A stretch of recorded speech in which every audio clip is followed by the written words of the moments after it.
Welcome back, America. I'm Hugh Hewitt, joined by Dr. Michael Oren, who has gone back to Israel, former Israeli ambassador to the United States, former deputy minister. He should be the head of the Jewish agency, but he's been out of town. I don't know what's happened on that. Good morning, Dr. Oren. What's happened on the Jewish agency? Anything?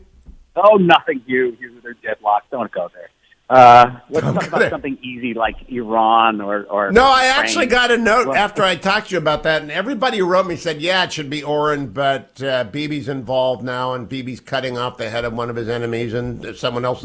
You're just like the only neutral guy. Why make an easy thing easy? They've got to make it hard, right? It definitely. I think they voted again last night not to vote or something like this. No, seriously, let's talk about what's happening in the world, more importantly. All right, tell me about Lavrov. Ukraine. Did you ever deal with Lavrov? I've met him. All right, so I got the note from John Hamre, who is one of the smartest guys in D.C. He sends out a note to his people. Hamre says that his buddies in Europe say Lavrov never lies. He never does. Sometimes he doesn't tell you things, but he never lies, and he says they're leaving on the 20th from Belarus. Do you believe him?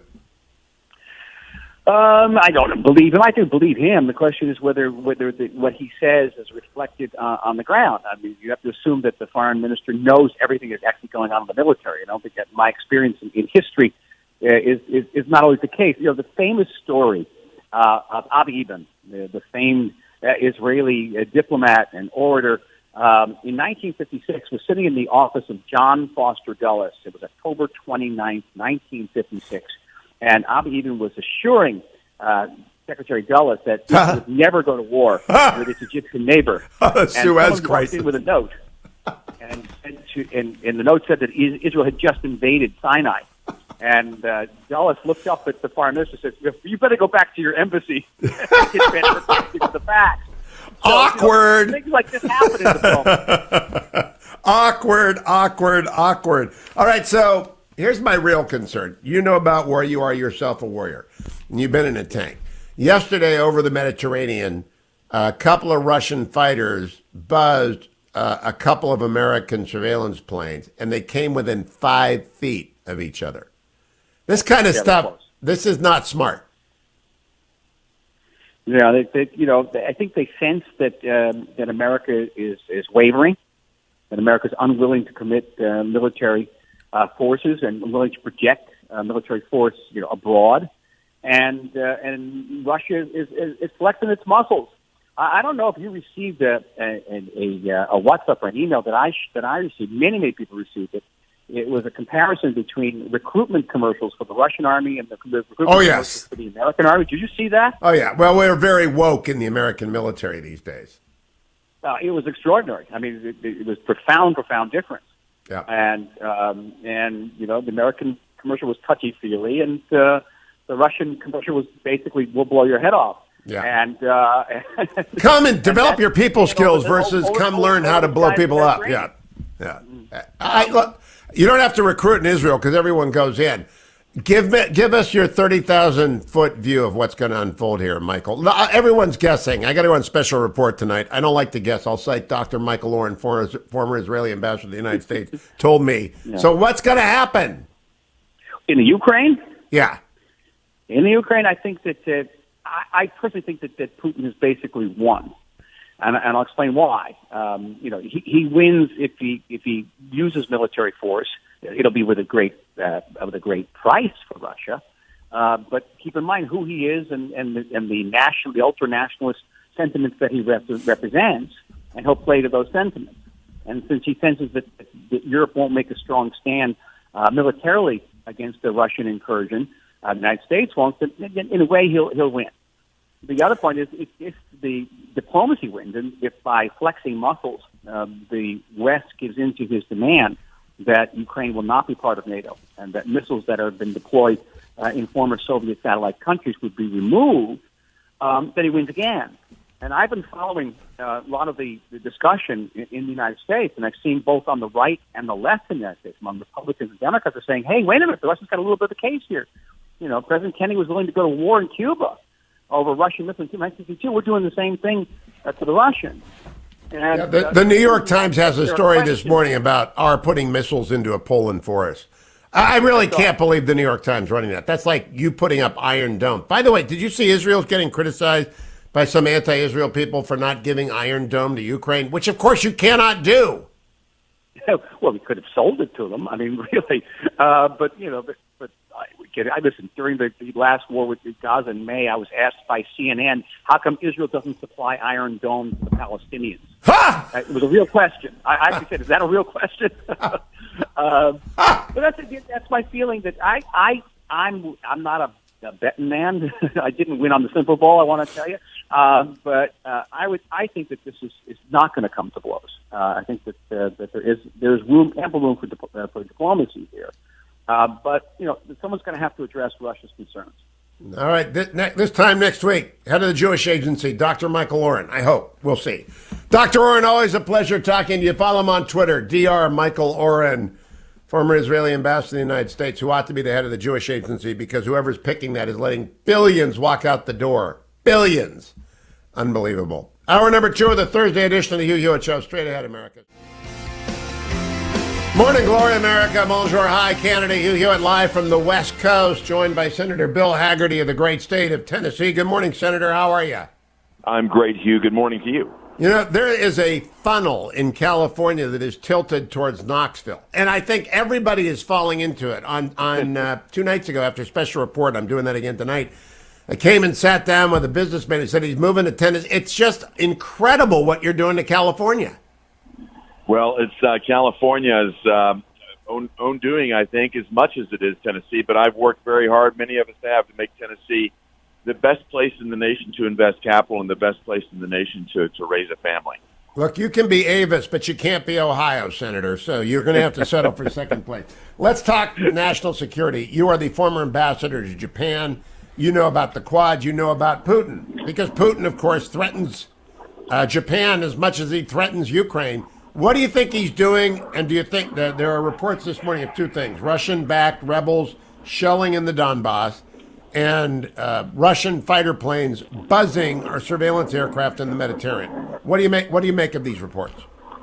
Look, Putin has been continually pressing Japan for years. Russian planes have been buzzing Japanese territory on a regular basis for years and years. You know the dispute over the Northern Territories. Right. Has continued. At the same time, I think Japan naively walked into discussions with Russia just a few days ago. Their Foreign Minister Hayashi was, I think, backpedaling from having discussions about stronger economic cooperation because Japan views that as their ticket to get the situation with the Northern Territories in a better place. But at the same time, Japan is watching what's happening in the Ukraine very closely, and I think their Prime Minister Kishida is very much in line with us in terms of rejecting any action by Putin to unilaterally change the status quo there by force. But I think the whole world is watching right now in terms of what Russia is doing, amassing troops along the border there in Ukraine. The activity there that's underway, whether it be covert or whether it be an amassing of forces, is something that has everybody concerned and everybody watching America and what Joe Biden's response will be. How do you evaluate that response thus far, Senator Bill Hagerty? Well, it's just amazing to me how we've continued to watch this administration show weakness, to demonstrate weakness. It might help to just step back and give a bit of context to this, because that's how I view the situation. The first step that the Biden administration took when they came into office was to wage war on the petrochemical and the oil and gas industry here in America. They killed the Keystone XL pipeline. They stopped drilling. They killed our fracking industry. What's that done? It's created massive inflation in energy. It's raised energy prices on a global basis. The number 2 producer of energy in the world is Russia. So Vladimir Putin has had a massive windfall. That windfall is essentially paying for these malign activities.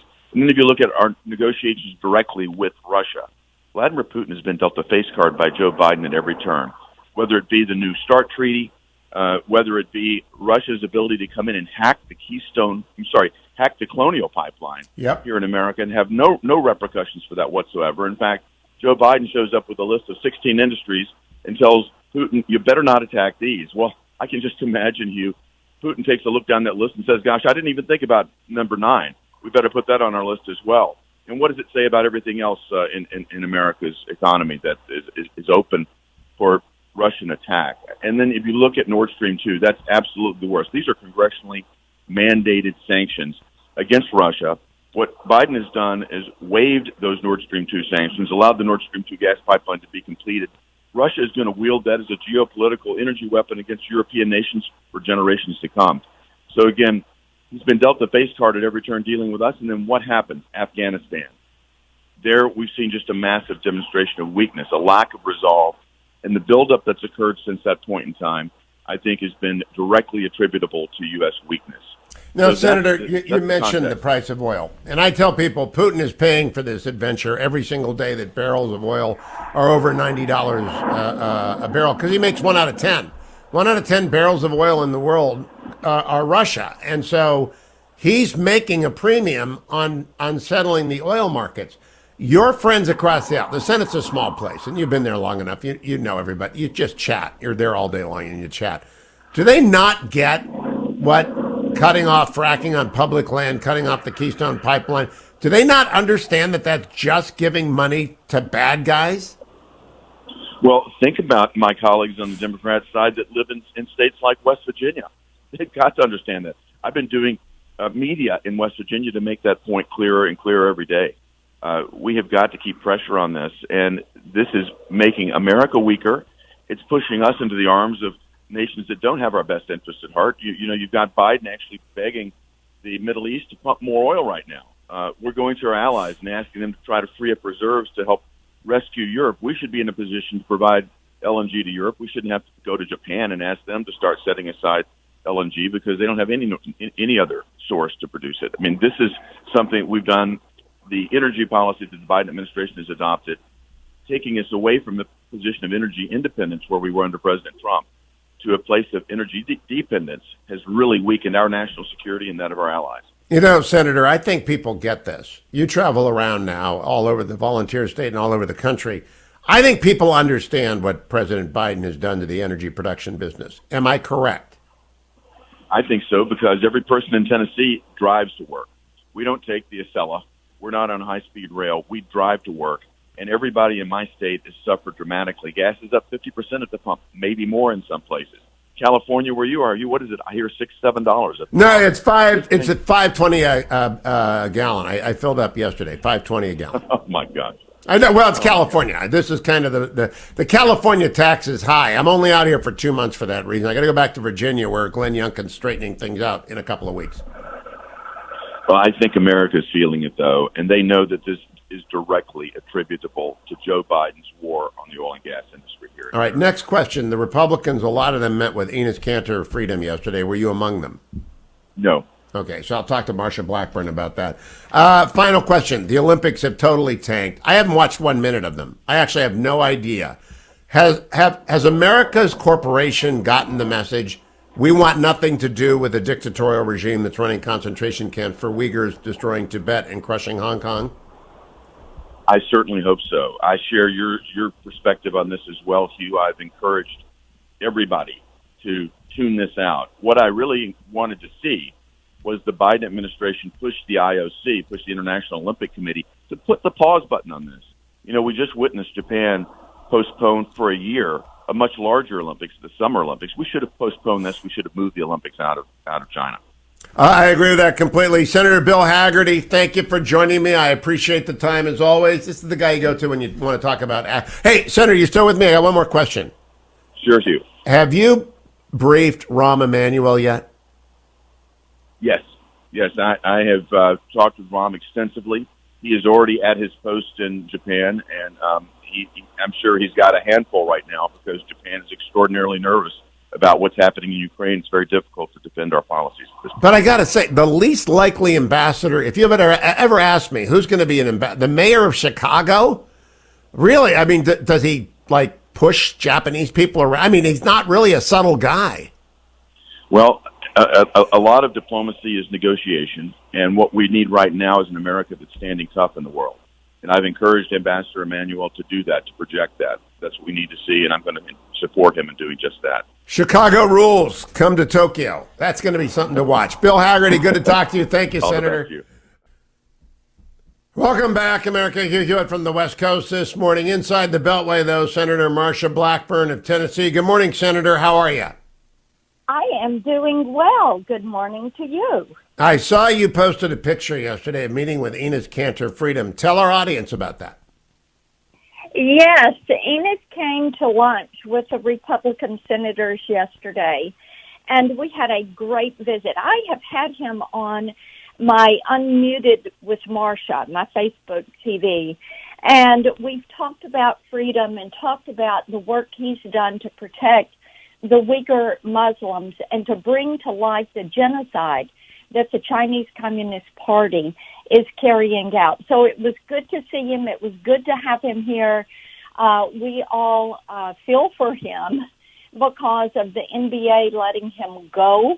They did this over his being outspoken with the situation, the Chinese Communist Party. Of course, the NBA is very cozy with the Chinese Communist Party and China TV because of the amount of money that they make there, and also because of the licensed products that are made for different athletic jerseys or shoes or balls or the things that are made there in Xinjiang province with slave labor, Uyghur slave labor.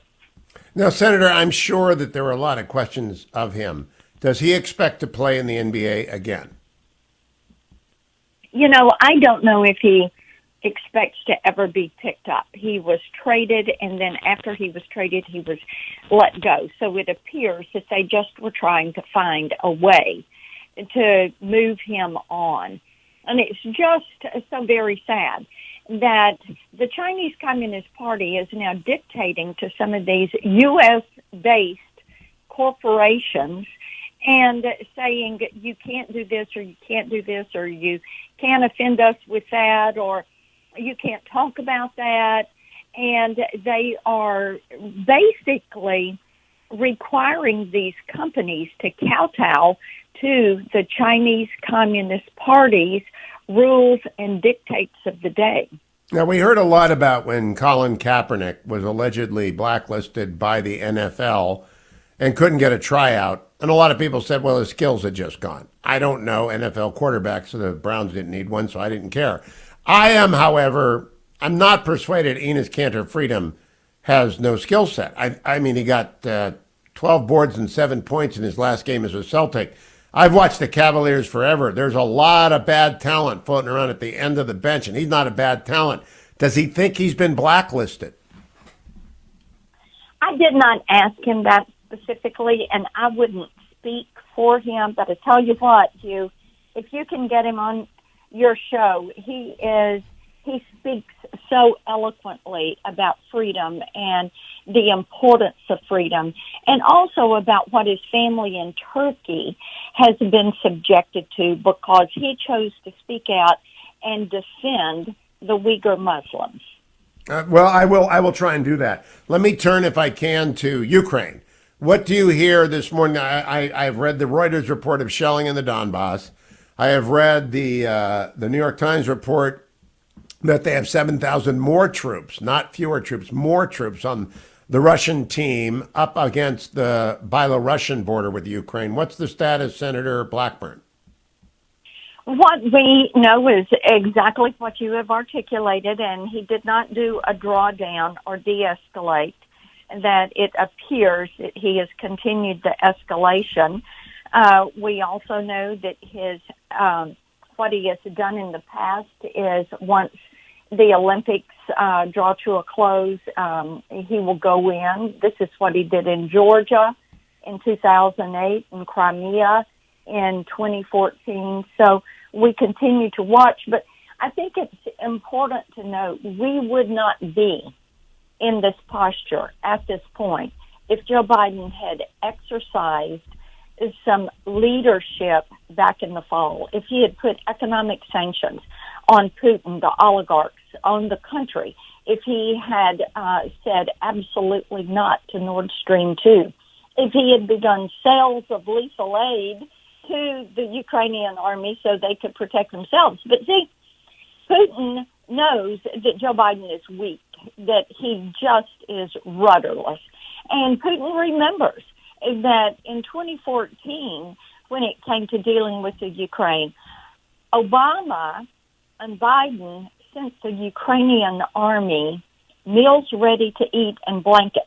In 2016, Donald Trump sent the Ukrainian army bombs and bullets. And, Putin knows this, and he knows that Joe Biden does not have the strength to stand up there and start sending bombs and bullets. I think you meant 2017, but I agree with you, Senator. Lethal aid is real. I do believe there was problems under Secretary Esper in getting stuff delivered as well. But the idea that we don't do anything in response to this is anathema to me. Can we go back to China for a second? You remember the great Estes Kefauver and great Tennessee senator. I don't know if you have his seat, or does Bill Hagerty have the Kefauver seat? Hagerty. Okay, so, Kefauver held Senate hearings on organized crime that really turned heads. I would like to see those sorts of hearings on the Chinese Communist Party influence in the United States, on the NBA, on Disney, on Nike, on everybody, because the CCP is influencing the United States culture in profoundly horrible ways. Do you agree with that? I do think the CCP, by determining what different companies are going to do with making their products in China, with broadcasting as their shows in China, that they are having that impact. And I agree with you that there ought to be something done about this. And it is frustrating to me when there is a lack of willingness by some of my colleagues to call them out. And here's the thing, though, Hugh, and I think this is important. You have a lot of my colleagues across the aisle who still look at China as a competitor. And as I say, they are not a friend, they're not a frenemy, they're not a competitor. They are an adversary because their goal is to take us down, to replace us as a world superpower. And the sooner we admit that that is their posture, then we can move forward in holding them to account and looking at the adverse impact they're having. Look at what they have done through the Confucius Institutes that they were putting on college campuses. I agree with you completely, Senator. And I think America, the ratings for the Olympics tell me they're so bad. They're just, nobody is watching. Nobody wants to be complicit with this regime. This regime is understood to be evil. This regime is understood to be engaged in genocide, destroying Hong Kong, destroying Tibet, threatening Taiwan. Everybody gets it. This regime is not the regime that Nixon dealt with when Mao was a doddering old man and Zhou Enlai was running things. It's not the Deng Xiaoping regime. It's a vibrant, powerful tyranny. And we understand that. But I think the Senate could hold these hearings. You might talk to Leader McConnell about that, because I think you're on Foreign Affairs, aren't you, Senator, or is it Judiciary? No, I'm on Judiciary. Okay, well, Judiciary may be the place to hold them. I thought Foreign Affairs might be too. Well, and the thing is, this is why it's so important that we retake the Senate in November, so we can move forward to things like that, so we can do the investigations that need to surround the Durham investigation and get some answers for the American people. Because right now people are saying, what in the world is going on? We seem to be off kilter. I agree with you. Thank you very much, Marsha Blackburn, Senator from Tennessee. Thank you. Welcome back, America. I'm Hugh Hewitt. NATO Secretary General Stoltenberg just said there are fears that Russia is working to find a pretext to use to invade Ukraine. I'm joined by former United States Senator Jim Talent of the Bipartisan Policy Center. Jim, I'm sure you're following these, but what do you think it means? I think it means he's going to do what was always the most likely object of this from a military standpoint, which is to occupy Donbass. That would be a minor incursion? Yeah, yes, I think that's how NATO, or that's how the Europeans, I should say, would view it. I think the most likely way this will play out, now, again, we don't know because he has the initiative view, because he has the power on the ground, okay? So we're reacting to him.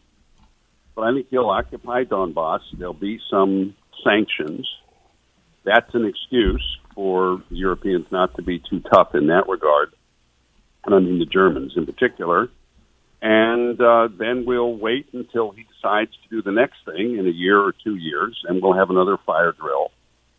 That's what I think. And the reason is I've said this, I mean, people act like it doesn't matter that we're outmanned and outgunned on the ground in Eastern Europe by a massive proportion.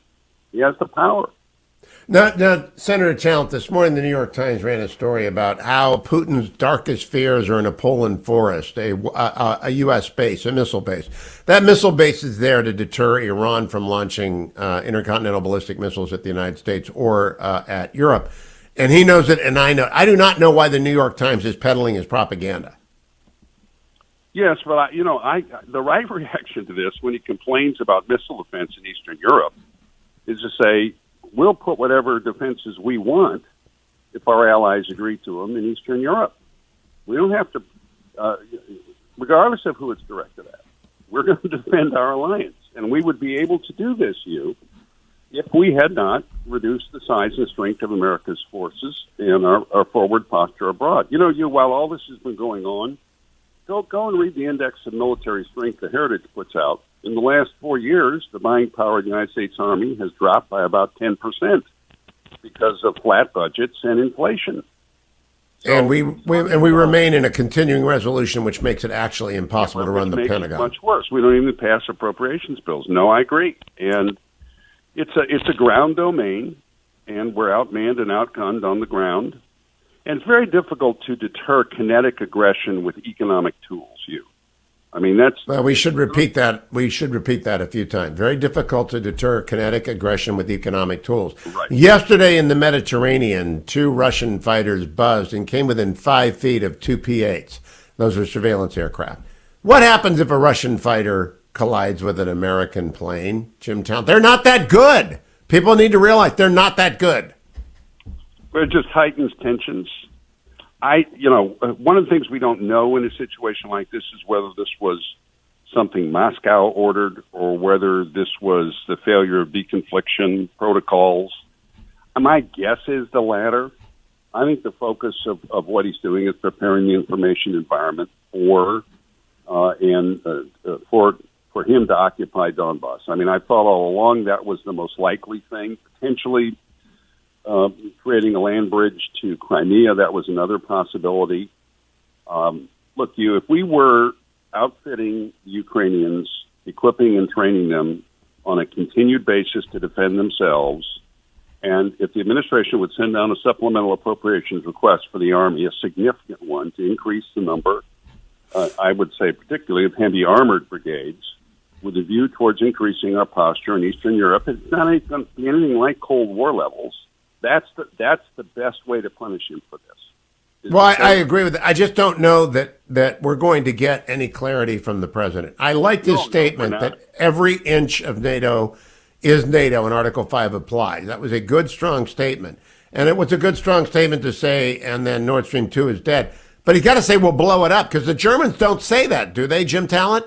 No, the Germans said we'll act together. And I think if he were to do a mechanized invasion of the whole country, there's a much better chance that the Germans would do that. I think it would be so embarrassing for them, they'd almost have to.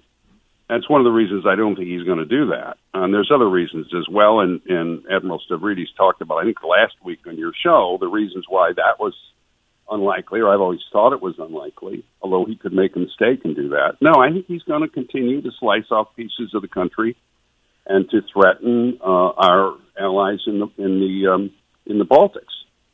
Well,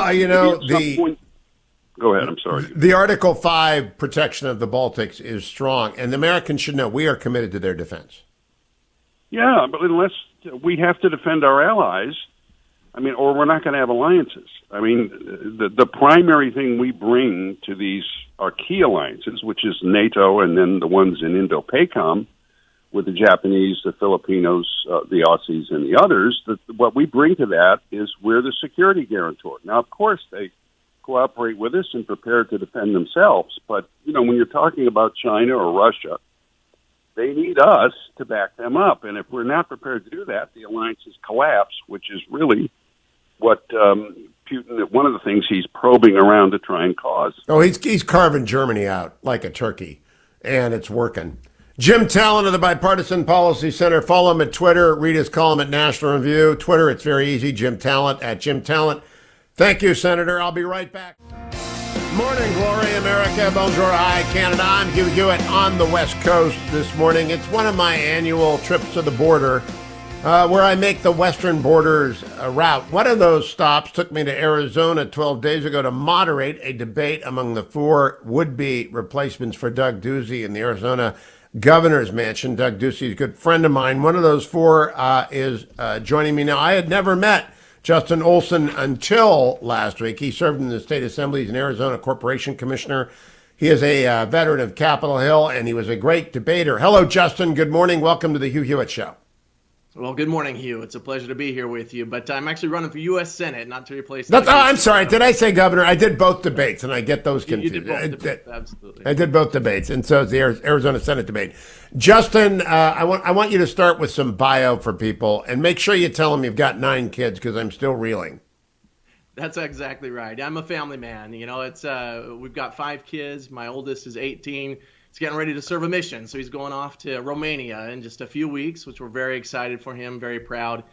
We've got 5 boys, 4 girls, native of Arizona. My family history goes back 6 generations here. I love our country and I love our state, and I want to make sure that we keep it free. That's why I've been engaged in public policy. I've served as the CFO for Turning Point USA, where I've been in the trenches, teaching the rising generation to love our country, to defend the principles that made our country great. I've also served in public office where I've fought for and defended those principles as well.